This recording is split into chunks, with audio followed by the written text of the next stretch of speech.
এমন জায়গা তুমি আমাকে নিয়ে এসে অনুষ্ঠান করছো দাদা, চারিদিকে এসে মণ্ডপ ঘর। হ্যাঁ, তাই তো দেখছি চারিদিকেই মণ্ডপ চণ্ডী ঘর রয়েছে। কেউ আমাকে ছাড় দেবে না, তাই তোমাকে আমি শত শতবার প্রণাম করি দাদা।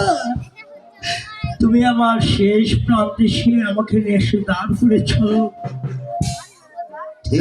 ঠিক আছে ভাই। দাদু, আমি ছক, তুমি সামনে যাও, আমি ছক দাগাইছি। ঠিক আছে।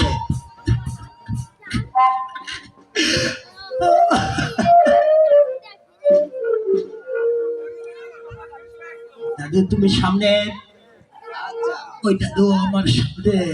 ঠিক আছে, আমি পিছন থেকে ছক দাগিয়ে দেবো। হরে কৃষ্ণ, হরে কৃষ্ণ, কৃষ্ণ কৃষ্ণ, হরে হরে, হরে হরে।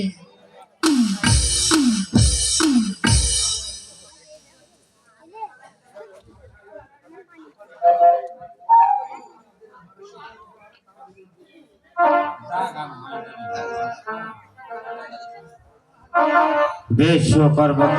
দাদু বলো। তোর তো বয়স হয়েছে, হ্যাঁ, তুই আমার এই ঘরের চক তুমি দাগিয়ে নিয়েছো, এই ঘর তোমাকে নির্মাণ করে দিতে হবে। বেশ, আজ নির্মাণ করা হলেই আমি চন্দন কাঠ দিয়ে বেশ, আমি পরীক্ষা করে নিব বিশ্বকর্মকর। বেশ, তাই করে নিও। বিশ্বকর্মকর হ্যাঁ, এই বাসর ঘর এমন ভাবে নির্মাণ করবে হ্যাঁ,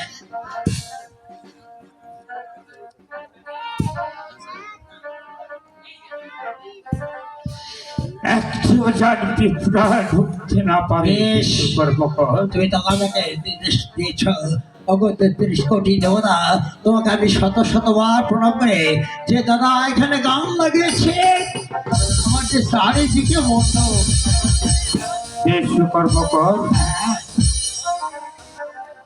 বাসর ঘর নির্মাণ করা হলে হ্যাঁ, আমাকে দেখে নেবে কেমন। বেশ, আমি এখন আসছি বিশ্বকর্মকর।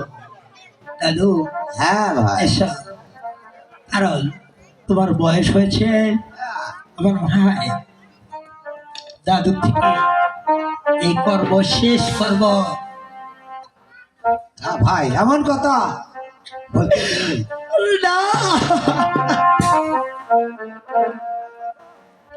এমন জায়গায় তুই নিয়ে এসেছিস, চারদিকে মণ্ডপ ঘর, মাঝখানে